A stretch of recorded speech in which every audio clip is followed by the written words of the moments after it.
So hello guys, I hope आप सभी अच्छे होंगे, अपना ख्याल रख रहे होंगे।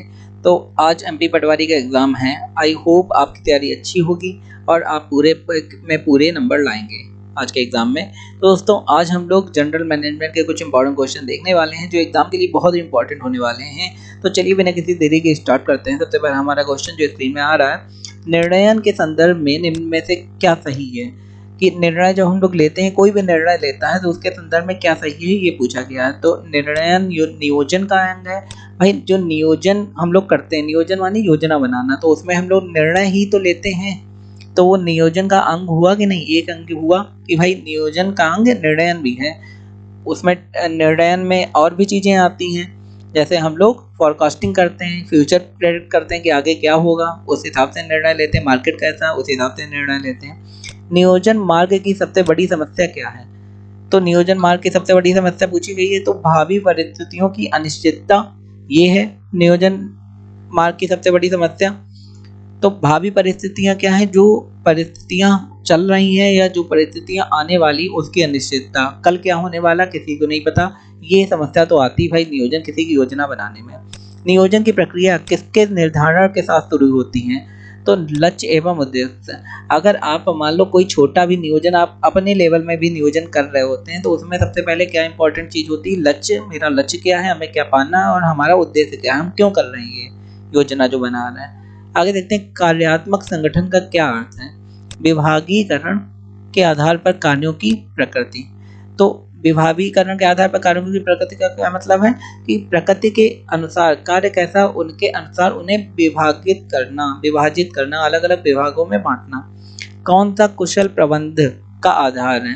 तो जो निर्णयन है कुशल प्रबंध का आधार है। अगर आप कुशल प्रबंधक हैं तो आप सही निर्णय लेंगे। नियोजन का आधार क्या है, पूर्वानुमान लगाना नियोजन का आधार है। भाई नियोजन का मतलब ही क्या होता है, नियोजन का मतलब आगे की योजना बनाना। आगे की योजना आप परिस्थितियों के अकॉर्डिंग बनाएंगे कि परिस्थितियां कैसी हैं। तो भाई पूर्वानुमान ही तो लगाएंगे नियोजन की। फॉरकास्टिंग करना है कि भाई कंपनी का प्रॉफिट 10% बन जाएगा, तो भाई कोई परिस्थितियां होंगी उसी के अकॉर्डिंग तो आपने अनुमान लगाया होगा, पूर्वानुमान ही तो लगाया है। प्रबंध के कार्यों में कौन सा कार्य प्रबंध का हृदय कहलाता है। तो प्रबंध के कार्यों में भी नियोजन प्रबंध का हृदय कहलाता है। समादेश की एकता का क्या अर्थ है, अधीनस्थ का केवल एक अधिकारी के प्रति उत्तरदायी। तो समादेश की एकता का क्या मतलब है कि कोई भी आदमी हो उसका बॉस एक ही हो, उसे जो भी काम है एक ही आदमी को बताना हो, एक ही आदमी से काम लेना हो। क्रियाओं को विभिन्न स्तरों में विभाजित करना क्या कहलाता है, पद सोपना प्रक्रिया। पद सोपान प्रक्रिया मतलब क्रियाओं को विभिन्न स्तरों पर अलग अलग कैटेगरीज में डिवाइड कर देना।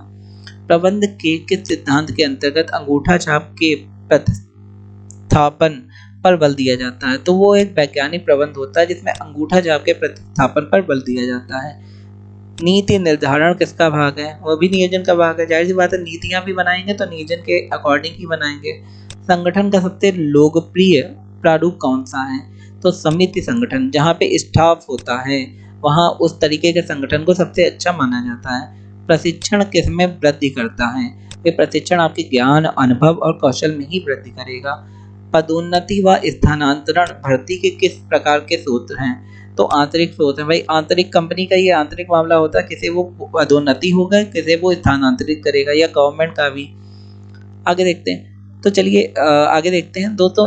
आगे बढ़ने से पहले मैं आपसे एक रिक्वेस्ट करना चाहता हूँ कि अगर अभी तक आपने सब्सक्राइब नहीं करा तो नीचे दी गई बटन को सब्सक्राइब करिए और लाइक तो कर ही दीजिए। आगे देखते हैं, क्वेश्चन दिया है, मजदूरी एक अनुबंध के तहत अंतर्गत दी गई वह राशि है जो नियोक्ता द्वारा श्रमिकों को उनकी सेवाओं के बदले में दी जाती है। यह कथन किसका है, ये बेहम का है। बेहम ने बताया कि भाई मजदूरी जो दी जाती है, मतलब आपकी सैलरी जो दी जाती है, आपने जो काम करा है, जो भी सेवाएं दी, उसके बदले में आपको मजदूरी दी गई, ये बेहम ने कहा था। आवश्यकताओं की संतुष्टि के लिए जो सामाजिक ढांचा बन जाता है वह क्या कहलाता है, वह कहलाता है अनौपचारिक संगठन। भाई आपकी आवश्यकताओं को आपको संतुष्ट करना, इसके लिए जो सामाजिक ढांचा बना है उसे कहते हैं अनौपचारिक संगठन। मजदूरी वह आय है जो कर्मचारी को इसके कार्य के बदले में प्राप्त होती है। कथन किसका है, जोड़ का।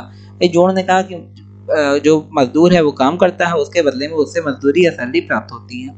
मजदूरी का जीवन स्तर सिद्धांत किसने दिया था। ये सारे इंपॉर्टेंट है इसलिए ध्यान रखिए। कार्ल मार्क्स व डॉक्टर मार्शल ने मजदूरी का जीवन स्तर सिद्धांत दिया था। जीवन निर्वाह मजदूरी का सिद्धांत किसने दिया था? वो डेविड रिकार्डो व लास्ले ने दिया था। मजदूरी कोष सिद्धांत किसने दिया था? जॉन स्टुअर्ट मिल ने दिया था। मजदूरी का आधुनिक सिद्धांत किसने दिया था? वो जे.आर. हिंड ने दिया था। आगे देखते हैं, न्यूनतम मजदूरी वह मजदूरी है जो श्रमिक तथा उसके परिवार की भौतिक आवश्यकताओं को पूरा कर सके। यह कथन किसके द्वारा किया गया? भाई अगर कोई मजदूर किसी कंपनी में काम कर रहा है, उसे इतना तो मिलना ही चाहिए जो अपने घर की नीड पूरे कर सके। उसकी फैमिली होगी, खाना पीना खाना है, तो ये किसके अकॉर्डिंग है? अखिल भारतीय सेवा योजक संगठन ने ये कथन दिया था। उचित मजदूरी का सिद्धांत किसने दिया? ये इंपॉर्टेंट है, मार्शल एवं पीगो ने दिया था। निर्वाह मजदूरी का परिभाषा किसने दी? हिंगिस। आगे, भारत में लेखा मानक एक इस विषय में व्याख्या करता है, लेखांकन नीतियों का प्रकटीकरण करता है वो। तो दोस्तों एक बार फिर से कहना चाहता हूँ, अगर आपको वीडियो अच्छा लगा, इन्फॉर्मेटिव लगा, तो हमारे चैनल को लाइक शेयर सब्सक्राइब करना ना भूलें। धन्यवाद।